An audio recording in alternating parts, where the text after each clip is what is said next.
Estamos aqui para mais um encontro, para mais uma aula, para mais um momento com vocês. E hoje nós trabalharemos o Cortiço, a obra-prima de Aloysio Azevedo, a obra-prima do naturalismo no Brasil, certo? Então nós temos aqui essa ideia de que o maranhense Aloysio Azevedo, que veio para o Rio de Janeiro, ele veio para o Rio de Janeiro na cola do irmão. O irmão Arthur era o principal dramaturgo do Brasil da segunda metade do século XIX. Arthur já situado no Rio, e vai colocar o irmão no dia a dia do Rio de Janeiro, colocando na imprensa. E na imprensa, Aloysio atuou como jornalista, que vai influenciar a obra Cortiço, porque o jornalista é um observador do cotidiano, e Aloysio fez isso. Sabe-se que Aloysio ficou observando Cortiço por mais ou menos um ano, como um trabalho de pesquisa, como um laboratório para escrever seu livro. Aloysio atuou também como ilustrador e caricaturista. Durante as observações que ele fez, ele fazia ilustrações, e o caráter de caricaturista vai influenciar na obra, porque os personagens de O Cortiço são personagens sem profundidade psicológica, são personagens planos, e alguns são marcadamente caricatos. O português ambicioso, a aristocrata decadente, a mulata safada, o capoeirista malandro, certo? Então nós temos aqui a influência do trabalho cotidiano do autor na construção da obra O Cortiço. Como visto aí com vocês agorinha, o Cortiço, para fazer o Cortiço, o autor fez um trabalho de pesquisa, fez um laboratório, até porque o naturalismo, como sendo um romance experimental, um romance de tese, ele exige que o autor levante um problema, o Cortiço, observe, faça pesquisas, desenvolva tese sobre o comportamento humano e as apresente ao leitor, certo? Então nós temos aqui todo um trabalho de pesquisa, todo um trabalho de laboratório feito pelo autor para a construção da principal obra de nosso naturalismo. Vamos a ela, vamos aos aspectos principais, aos aspectos básicos do romance O Cortiço. É um romance de tese em que o autor busca explicar o comportamento humano aplicando ao comportamento humano especificamente as patologias, as chamadas doenças sociais, as consideradas doenças sociais na época. Ele procura aplicar a essas patologias as teses tão em moda, tão em voga no final do século XIX, na segunda metade do século XIX. O determinismo de meio, de raça, de momento, a seleção natural, o condicionamento ao ambiente. Então nós temos aqui as patologias, a análise das patologias, as patologias da sociedade, o autor dissecando o corpo social como o médico disseca um cadáver, o romance experimental, o romance de tese. E no caso de O Cortiço, essa experiência extremamente bem sucedida, como nós observaremos em exemplos na sequência, certo?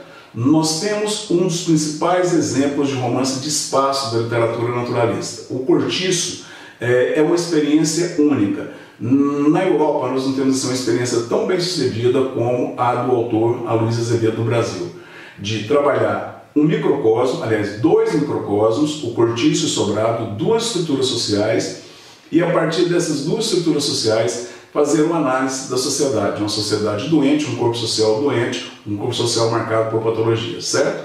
Então nós temos aqui duas estruturas, uma estrutura mais evoluída, o Sobrado, a estrutura dominada por Estela, um aristocrata decadente, e seu marido, o português Miranda.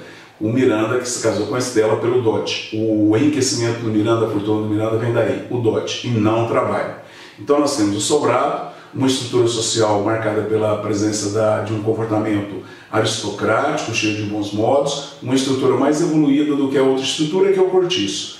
O Cortiço horizontal, esparramado, rasteiro, primitivo, pouco evoluído. A estrutura construída por João Romão, explorando Bertoleza, a negra, que ele explora desde o início do livro até o final, e os moradores do Cortiço. Dentre os moradores, há um indivíduo que se marca nesse aspecto da exploração feita pelo João Romão. Nós temos em Um Cortiço o Libório, um velho avarento, que vive como mendigo, como pedinte no Cortiço.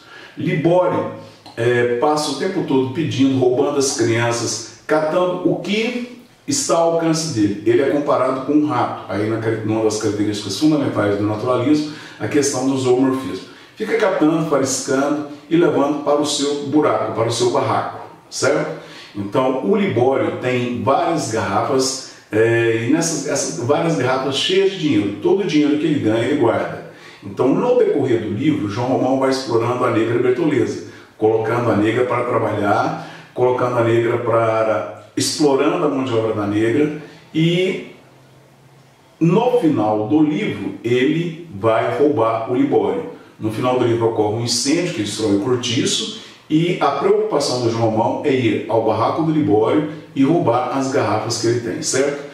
Então nós temos aqui a estrutura horizontal, o cortiço com seus 85 barracos, o cortiço construído por João Romão, explorando a força de trabalho da negra bertoleza e explorando em todos os aspectos. Ela é a sua puta, a sua mulher, a sua cozinheira, e ajuda-o a construir os barracos. E explorando os moradores, os trabalhadores do cortiço, os trabalhadores que moram no cortiço, e mais tarde, quando ele compra a pedreira, explorando também os trabalhadores da pedreira. Então nós temos aqui o português que veio para o Brasil para ficar rico, começou como vendeiro e termina como um empresário. No final do livro ele vai ter uma estalagem, um sobrado e um armazém de secos e molhados, certo? E paralelo a isso nós temos o sobrado do Miranda, que se casou com a Estela, casou-se pelo dote. No sobrado nós temos o Miranda, a Estela, a filha dos dois, a Zumira, uma menina que não é benquista nem pelo pai nem pela mãe. A mãe tem certeza que ela é filha do Miranda, e o Miranda tem dúvidas porque ele acha que ela é filha fruto de um adultério. O boteiro, um agregado parasita da casa, um velho que já foi rico, mas um velho decadente, e que vive das sobras do sobrado, certo? E o boteiro vai ser fundamental no decorrer do livro, porque no decorrer do livro vai servir de ponte entre João Romão e Miranda. E colocado no sobrado nós temos o menino Henrique, o menino que vem do interior da fazenda para poder estar no Rio de Janeiro. E aí nós temos um ponto fundamental do cortiço, tá? A análise do comportamento humano de um indivíduo colocado num ambiente novo. O Henrique sai da fazenda e vem para o Rio de Janeiro para estudar. Ele é colocado no sobrado. Um ambiente marcado pela degradação, porque nós temos aqui toda a questão do adultério entre o Miranda e a Estela. Colocado nesse ambiente, então é óbvio que o menino vai se degradar, a influência do meio. E ele vai se degradar principalmente por influência de Estela. A Estela vai corromper o menino se torna um rapaz extremamente pervertido, se torna um dos amantes de Estela, e a partir do aprendizado que ele tem com Estela, ele passa a conviver com as mulheres do sobrado, com as mulheres do cortiço. Então nós temos aqui, nesse primeiro momento, duas estruturas que se contrapõem. A estrutura horizontal do cortiço, a estrutura marcada pelo português que trabalhou, que construiu, claro, explorando o outro, mas isso dá trabalho. Então nós temos aqui a estrutura horizontal, o cortiço, se contrapondo à estrutura vertical, o sobrado. Uma estrutura primitiva, uma estrutura mais evoluída. No cortiço nós temos a presença do trabalho. No sobrado nós temos a busca da ascensão social, a preocupação com o status. Nós temos o Miranda, a princípio, preocupado com o título comendador e mais tarde barão. Então, a princípio, duas estruturas que se contrapõem, mas nós veremos na sequência que no decorrer da narrativa e principalmente no desfecho, essas duas estruturas vão se justapor, elas vão se encontrar, certo? E o conflito que se acentua durante todo o livro vai se resolver a maneira como o Brasil resolve seus conflitos, certo? Sem tensão, distensão, a união do cortiço com o sobrado. Tranquilo, meninos? É o que nós veremos na sequência, certo? Então, meninos, vamos lá, voltando, continuando o trabalho com o cortiço, certo? Nós colocamos para vocês a princípio que um dos principais aspectos do livro, uma das principais teses do livro, é a comparação das duas estruturas, a estrutura primitiva, a estrutura pouco evoluída do cortiço, a estrutura não horizontal, a estrutura construída por João Romão e o sobrado, a estrutura não horizontal, a aristocracia, o comportamento aristocrático da Estela do Miranda, o sobrado do Miranda que se casou com a Estela pelo dote, certo? Então nós temos a princípio esse contraponto entre o burguês que trabalha, João Romão, e a aristocracia decadente, Estela e Miranda, certo? Na construção do cortiço, no processo de enriquecimento, nós observamos o povoamento do cortiço, moradores do cortiço, explorados por João Romão, a preocupação do autor em colocar os personagens naquele ambiente, um ambiente degradado, um ambiente marcado pela degradação, pela perversão, pela promiscuidade. Então, obviamente, que o indivíduo que vai morar naquele ambiente, ele é condicionado por ele. Nós temos aí como exemplo principal o português Jerônimo, que vai morar no cortiço e que acaba se degradando, e a partir do envolvimento dele com a brasileira, com a mulata, com a mestiça Rita Baiana, ele se abrasileira. Então nós temos aqui essa característica observada no livro, observada na obra, a questão das experiências que o autor vai fazendo no decorrer do livro. Na medida em que João Romão vai construindo o cortiço, o autor se aproveita e vai colocando personagens dentro daquele ambiente para observar como que eles se comportam, certo? Como um cientista em um laboratório observando os comportamentos, tranquilo?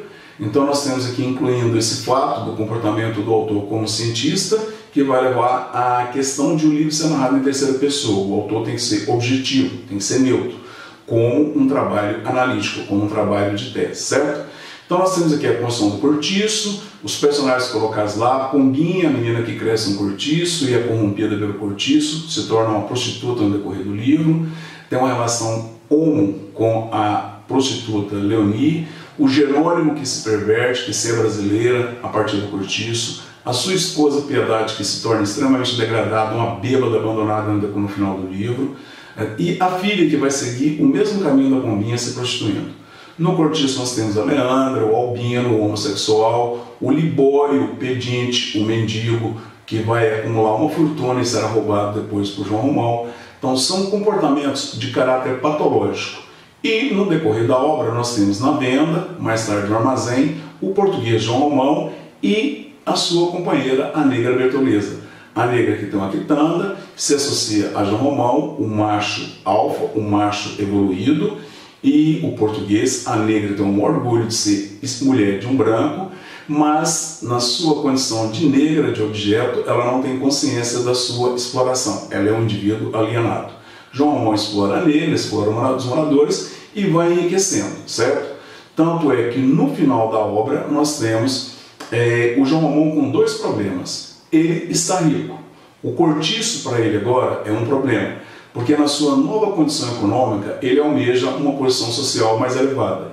E ser dono de um cortiço, claro que não equivale, claro que não é um motivo de elogio, um motivo para poder aparecer nas notas sociais, nas colunas sociais dos jornais, certo? E nós temos, portanto, a partir desse momento, a partir do enriquecimento de João e o seu desejo de ascensão social, as duas estruturas que a princípio se opõem, agora elas vão se unir, elas vão se ligar. E o elemento que vai ligar essas duas estruturas é o Libório, é o Botelho, o agregado do Sobrado, certo? É um velho que foi rico, que foi traficante de escravos, que foi negociador de escravos, mas com as leis abolicionistas ele vai perdendo todo o patrimônio, vai perdendo o seu negócio, e agora ele mora ali como um parasita no Sobrado. Ele percebe a ascensão econômica de João Romão e percebe o quanto João Romão admira, inveja o Miranda, a composição social do Miranda. Ele está rico, João, mas não tem a condição social, o status que o Miranda tem. E ele percebe que o Miranda também tem uma inveja, tem uma admiração do João Romão, que ficou rico pelo trabalho. Então ele vai se aproveitar disso e vai unir os dois. E claro que ele vai ganhar dinheiro para isso. Ele vai negociar com o João Romão e ele propõe, o João Romão faz a proposta do João Romão, ele ganha dinheiro do português, dono do cortiço, para colocá-lo dentro do sobrado do português Miranda. E colocando o João Romão dentro do sobrado, ele vai aproximar o João da menina Estela, a filha do Miranda. Então o Botelho, o agregado, faz essa ponte entre os dois, certo? Então quando o João Romão se aproxima do sobrado, ele vai mudar todo o seu modo de vida. Ele vai mudar tanto a linguagem verbal quanto a não verbal. Ele vai começar a ler jornais, ele vai começar a ir ao teatro, então consequentemente a sua linguagem cotidiana vai mudar.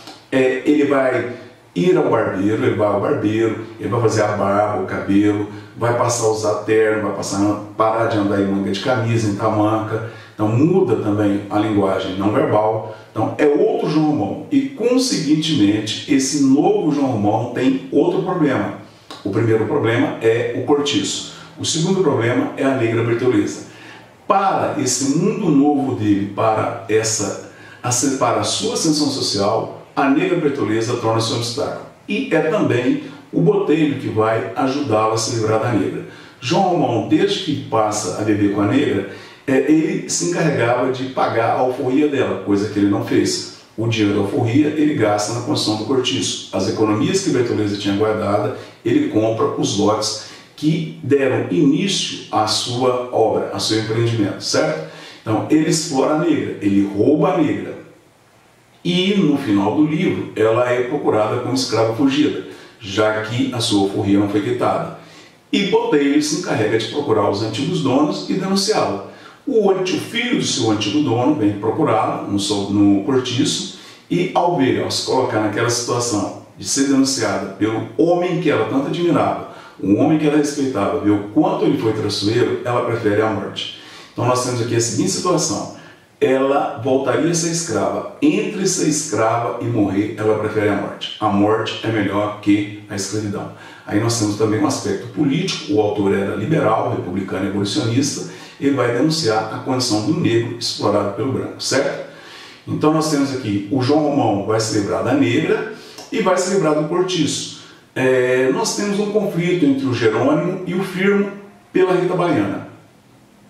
O Jerônimo é o português que vem morar no cortiço, vai se degradando, se brasileirando, a princípio muito trabalhador, cuida da pedreira, gerente da pedreira do João Romão, mas a partir do envolvimento dele com a mestiça, com a mulata Rita Baiana, ele vai se brasileirando, vai se tornando preguiçoso. E a Rita tinha um homem, o Firmo. Então nós temos aqui o conflito entre Jerônimo e Firmo, a briga de dois machos pela fêmea, zoomorfismo. E nessa briga, o resultado dessa briga é a morte de Firmo, morto, assassinado por Jerônimo. E o cortiço em que Firmo morava vem se vingar do cortiço de João Romão, vem vingar a morte do Firmo. Gera uma grande confusão, uma grande briga. Se aproveitando dessa briga, uma das moradoras, a benzedeira Paula, que era conhecida como a bruxa, e que achava que o cortiço era um fruto do pecado, era um local cheio de pecado, cuja salvação única seria queimá-lo, seria destruí-lo, como os primeiros cristãos fizeram com Roma, então, uma tentativa de purificar o ambiente. Então ela coloca fogo no cortiço. João Romão não se preocupa com isso, o cortiço estava no seguro. A única preocupação de João é ir ao barraco de Libório e roubar o dinheiro do velho avarento, do velho pedinte. Ele deixa Libório morrer queimado e leva o seu dinheiro. Então, com a destruição do cortiço, João Romão, com o dinheiro do Libório e com o dinheiro do seguro, constrói uma estalagem, um sobrado, um armazém maior do que o do Miranda. Portanto, agora nós estamos no momento em que as duas estruturas, o cortiço e o sobrado, não mais se opõem. Agora elas vão se justapor. João Romão se livra da negra, da Bertoleza, com a ajuda do Libório, e, obviamente, que o livro indica o final. Ele se casará com Estela, a filha do Miranda, e os dois se unirão. Numa demonstração bem clara de como são os conflitos no Brasil, certo? Os conflitos nunca terminam de maneira radical. A tensão é grande, mas no final predomina a distensão. Ou seja, em linguagem do dia a dia, tudo termina em pizza. Nós temos a burguesia ascendente, que no final do livro se une à aristocracia decadente, João Romão e Estela, certo?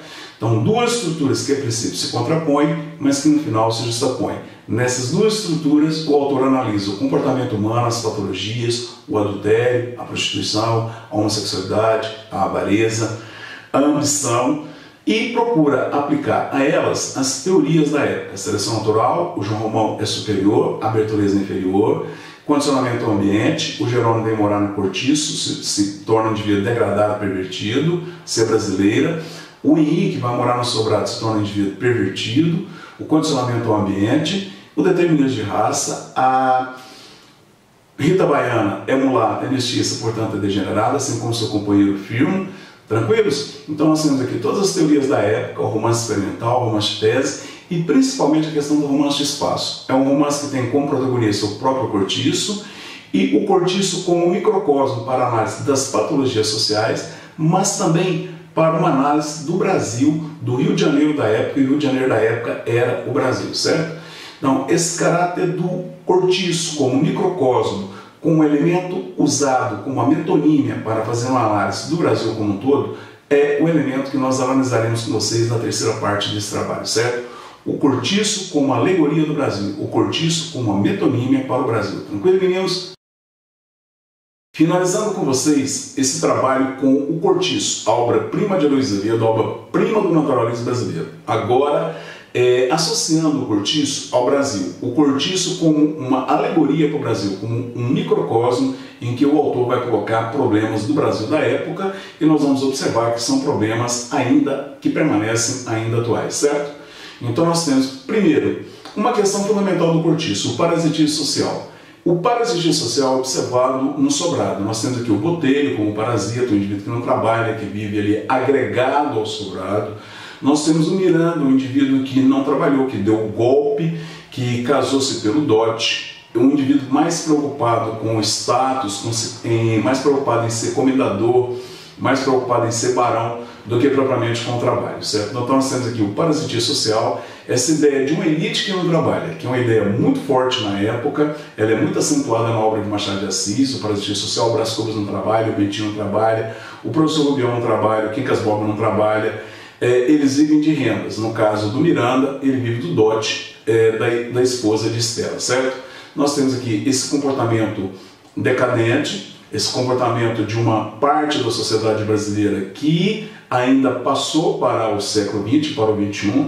Nós já temos bem acentuados no Brasil essa ideia do parasitismo social, do viver de rendas, de uma sociedade, de uma elite que acha vergonhoso trabalhar, certo? E no Cortiço nós temos a representação do Brasil e do Brasil em seus aspectos negativos, certo? Nós temos aqui, por exemplo, a Rita Baiana é a mulata, portanto a Rita Baiana é a representante genuína do Brasil. Quais são as características básicas da Rita Baiana? Ela é sensual e preguiçosa. Então nós temos aqui uma ideia que a elite brasileira tem, no caso aí a Luiza Azevedo é um dos principais representantes da elite intelectual do Brasil da época. Então nós temos essa visão preconceituosa da elite em relação ao Brasil, de achar que brasileiro é safado, de que brasileiro é preguiçoso, de que brasileiro é muito propenso à sexualidade, à sensualidade e menos ao trabalho, certo? Isso representado por Rita Baiana e pelo seu companheiro no decorrer do início da narrativa, o Firmo, que também é mulato. Então nós temos aqui essa visão da Rita Baiana como uma metonímia para o Brasil, e nós temos a questão do cortiço, com todos os problemas que ele provoca, tá? A questão sanitária, a questão de saúde, a questão da habitação, que são problemas que vão desencadear no Rio de Janeiro no decorrer do século, final do século XIX e início do XX, na questão da demolição dos cortiços e no processo de favelização. E nós temos toda essa questão sanitária do Rio de Janeiro, o ponto alto, o clímax dela, na revolta da vacina. E aqui também nós temos a atualidade da obra, certo? Porque o Rio de Janeiro tem problemas ainda de habitação, o Brasil tem problemas de habitação, e problemas visíveis em cortiço e que nós não resolvemos até hoje, certo?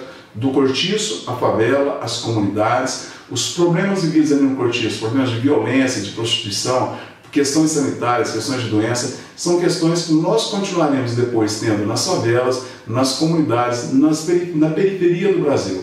Então nós temos aqui um livro, o Cortiço, que analisa questões do Brasil do século XIX, mas que são questões pertinentes, são questões que nós continuaremos, que nós perceberemos ainda no decorrer do século XX e XXI.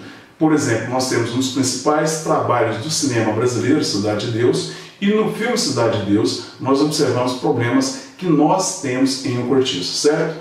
E principalmente uma outra questão muito alegórica em O Cortiço.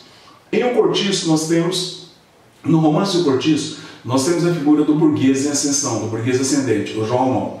Então é natural que esse burguês ascendente entre em conflito com a estrutura arcaica, a aristocracia decadente, representada pelo Miranda e pela Estela. Então nós temos durante todo o livro uma relação muito conflituosa, muito tensa entre os dois, muito tensa entre o sobrado e o cortiço, mas no final do livro essa situação se resolve de uma maneira não conflituosa, certo? A tensão se torna distensão, porque toda a tensão acumulada no livro, no final ela vai se distender, porque o português João Romão, o burguês em ascensão, se une ao português Miranda, o representante da aristocracia decadente, no casamento. Porque o final do livro deixa bem claro, já anuncia claramente que o João Romão irá se casar com Estela. Então nós temos aqui também uma alegoria para o Brasil, tá? Nos momentos de tensão, nos momentos de transição, a tensão se torna distensão e tudo acaba em pizza. Nós observamos isso aqui na época de O Cortiço, na proclamação da República. A proclamação da República não foi uma ruptura radical. Os republicanos do início eram também monarquistas. Então nós temos aqui também a união do velho com o novo. E nós observamos isso constantemente em todo o processo histórico do Brasil, em todo o processo social. Nós não temos rupturas radicais, certo? A tensão, a princípio se acentua, mas no final acaba se tornando distensão. Tudo termina em pizza. E nós temos no livro a maneira como é vista no Brasil a mulher. A mulher como objeto, a mulher marcada pela sua etnia, a mulher branca, a Estela para casar, a mulher negra, a Bertoleza para trabalhar, para ser explorada, e a mulata associada à sexualidade. Há uma frase de Gilberto Freire para poder acentuar esse aspecto, tá? No Brasil, a branca para casar, a negra para cozinhar e a mulata para fuder. Tranquilos? Então nós temos aqui uma alegoria do Brasil, o cortiço como alegoria do Brasil, questões sanitárias, questões de moradia, o brasileiro visto como preguiçoso, como safado na figura da Rita Baiana, a questão das tensões sociais que acabam terminando todas em pizza e a maneira como a mulher é vista no Brasil. Tranquilo, meninos? E uma boa semana, bons estudos para vocês, tchau, e um abraço do titio Simbas. Tchau, meninos!